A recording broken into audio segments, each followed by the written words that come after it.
I'm going to start with a quote. What people think, believe, and feel affects how they behave. The natural and extrinsic effects of their actions, in turn, partly determine their thoughts, patterns, and effective reactions. That's why this is so important. What we believe affects how we behave. All right, now I'm going to give you a little bit of research, a little bit of background. You know how I do. I'm going to introduce you to this man. You may have heard of him before. Dr.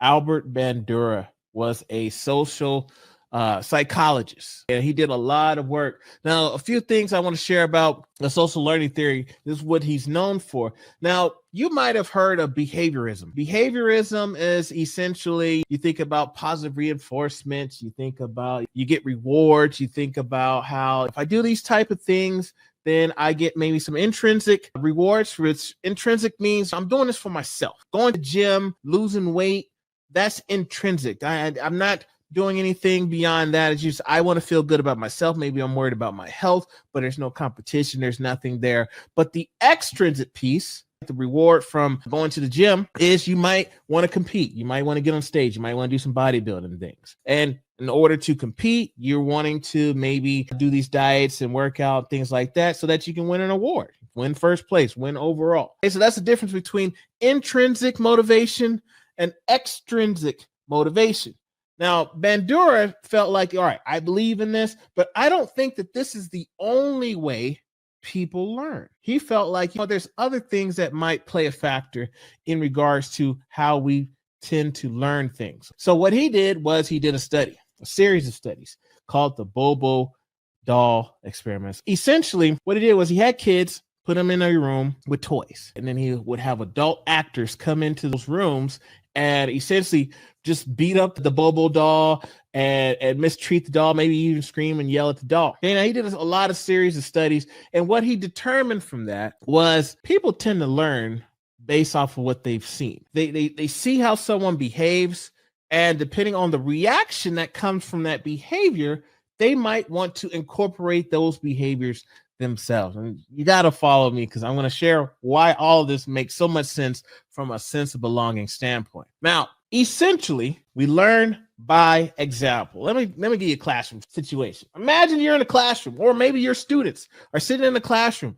Maybe you got first graders, second graders, third graders, and they're in your classroom, and they beginning of the school year, you've already given the classroom protocols. This is what you do when you need to sharpen your pencil. You raise your hand and you go and do your thing. All right, sharpen your pencil, come back, blah, blah, blah. I remember when I taught second grade, what I used to do was I said, you throw up number one finger, that meant that you needed to sharpen your pencil. You need to get up or throw something away. If you throw up a number two, that meant that you might actually have a question. So I could kind of tell, like we had hand signals when I taught second grade. And so when a classmate sees one student do the correct, quote unquote, correct behavior in that class for what, oh, good job, Johnny. I'm so glad that you did what you're supposed to do. You put your pencil away, or you sharpen your pencil at the right time. Or, you know what? I see how you're treating Mary. You're so kind to Mary. You noticed that her shoe was untied, and you went down there and tied her shoe for her. Thank you for what you're doing. So what happens when the other classmates, all the peers in that classroom, start to see that there's certain behaviors that happen, and the teacher praises them for that behavior? They're learning by example. Another way that we can maybe put this is think about riding a bike. Somehow you learned how to ride it. And often we have learned to ride bikes from watching other people ride bikes. In addition to maybe our parents or guardians or someone significant in our lives helped us out during that process. But there had to have been some sort of an example at that time in order for us to learn those steps. Let's go a little further, because with Bandura's work, there are 4 steps in the social learning theory. The first step is attention. The first thing is we have to pay attention to that behavior. It has to spark our interest. If I'm not interested in, farming, maybe that's not my thing. I could care less about how to milk a cow, maybe. That's just that. I grew up in Houston. I'm a city guy. I could care less about how to milk a cow. That's not a behavior that I'm trying to pick up, or a process that I'm trying to learn. There has to be some sort of attention. Because of that, it must be remembered. Now, if we are distracted in these times, then there can cause some delay in that process, or maybe the retention might go back to the attention piece. So the behavior must be remembered. Then there must be reproduction. So now the behavior sparks my attention. I like what I see, and I remember what I saw. And now I'm going to try to mimic it myself. And then finally, I'm motivated. And again, that could be in the form of some sort of reward. So again, if I see the behavior is praised, if I do something or I see somebody do something and they get a hand claps or they get a pat on the back, versus I see someone do a behavior and I see that it's not received well, maybe they get chastised, maybe they get yelled at. Oh, shoot, I probably shouldn't do that. That's not something I want to try. I don't want to either get in trouble or things like that. So these are just the 4 steps in a social learning theory. Now, how does social learning theory relate to our beliefs? Okay, let's talk about it. 1, observation of others. So, for example, and we talk about bias a lot, and my children love to jump on me about biases. Oh, daddy, you're being biased towards somebody. And a lot of times the things about biases we come from maybe our influence, what we watch on TV. But on a close-knit circle, like our families, our friends, our teachers, for example, these are individuals that maybe we hang around a lot, we spend a lot of time with, and then we maybe unintentionally, again, implicitly, we tend to gravitate towards those individuals that share a lot of commonalities with us. So observations of others is something. So we might see the way our parents behave, or we might see some of the things that our friends do, the jokes that they make. Those might influence us. You can see how all of this can connect to a sense of belonging. Now, not only that, modeling examples. So maybe my family, my friends, teacher, somebody, I picked up on something that they do. I like something that they do. I want to pick it up. So then I start to mimic those behaviors as well. And then again, I reinforce it. What happens when I smile at someone? Or what happens when I say certain things to certain people? What type of response? Is it a reward or is it not a reward? Now, think about it from an advocacy standpoint. Let's take a really good advocacy example. Let's say I'm in school and I'm noticing that a certain group of students are being mistreated. Maybe they're immigrant students. Maybe they just come to America, or maybe English is not their first language. And so I'm doing my best to speak up or advocate for those students, but maybe I don't have the words to utilize. Maybe I don't know how to articulate myself as best as I would want to. Like, I know something needs to be done, but I'm not sure how to go about it. But then I have a mentor, or maybe I have a colleague who their personality is, it almost seems as if they could care less what the repercussions are. They're going to speak their mind. And I've witnessed them speak their mind, raise their hand, or say something in the middle of a staff meeting, had the principal or Mr. such and such or Miss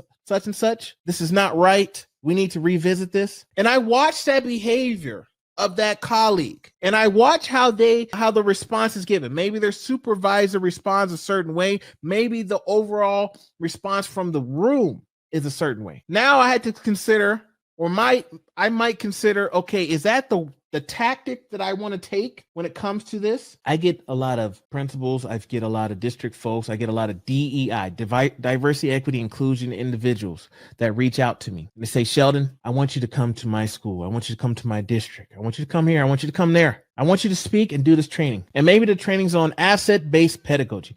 I want you to tell our teachers, our staff, that every student has the capability of learning. I want you to come to school and do easy, say less. I got you. And a lot of times those individuals that reach out that I'm working with, they say, I've been literally telling the same thing every week, every staff meeting, every school year. I swear I've been saying these things, but for some reason, no matter how many times I try to drill it into my staff's minds that it's very important for our teachers to be culturally responsive, or it's very important for us to recognize our biases. I just need someone to come in and say the exact same thing I've been saying. Or maybe those same individuals like, I need this support, but again, I know it needs to change. I just don't know how to go about doing it. Can you get it started so I can mimic your approach so that change can occur? Now, what we didn't know, and what I didn't know at the time, all of this is part of social learning theory. A lot of people will watch how things are done and the way it is received. Then they can choose whether or not they're going to speak or act that way based off the influence that was provided when individuals received either rewards, praise, or some sort of quote unquote discipline. I can't tell you how many times staff had told me I wanted to speak up in a meeting, but I said what I said and I got shunned. And I said, I'll never speak up again. Or there's individuals that'll say, I spoke up, I got shunned, or I got called out, I got accused of this or accused of that. And I learned from that experience.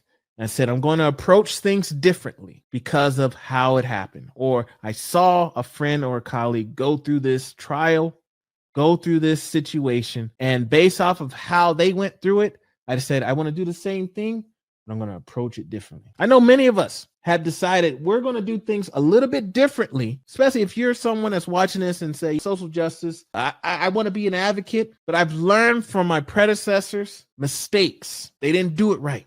It came too hard, maybe, or maybe they too much time honing in on one area and didn't look at it from a broader scale, or they expected overnight results and didn't realize we're talking about generations of situations that need to change. And it doesn't change overnight. I've talked about microwave equity. My good friend Cornelius Miners brought this up to me years ago. Microwave equity. Put something in, warm it up.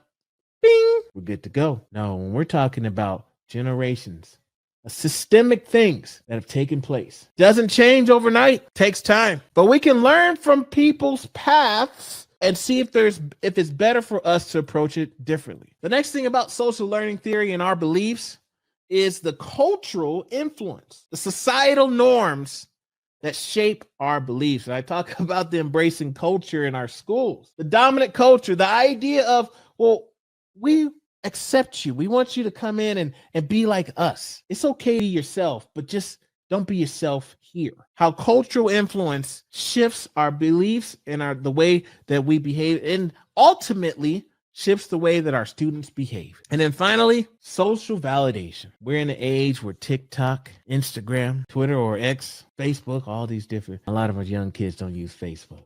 You know what I'm saying? They're using TikTok and Instagram. But the idea of fitting in and getting acceptance from others. How many followers can I get? I want followers. That's how we move. That's the age that a lot of our students are on. And you got the young ones that are wanting to grow their channels. They want to grow their profiles. What's quote unquote trending? Does that ring a bell? Societal pressures of me to find a reel. It's trending audio, trending comedy, jokes, things like that. How can I repurpose that? Why? Because people can see, oh, I played this audio for my reel. It's getting a lot of reception. There's 1,000 other people that have used the same audio and it seems to be growing. And that is going to influence how I'm going to proceed on what kind of music or audio I'm going to utilize for my own reels, for my social media. Why? Because I want that social validation, because I want to grow my channel. I want to grow my profile. I'm a victim of that myself, raising my hand. When I do things on social media, I'm thinking about how is this going to be received? Or did I watch someone else post a certain way? Oh, look, they got a lot of likes on that. I should do the same thing. So it influences our students and it also influences us as adults.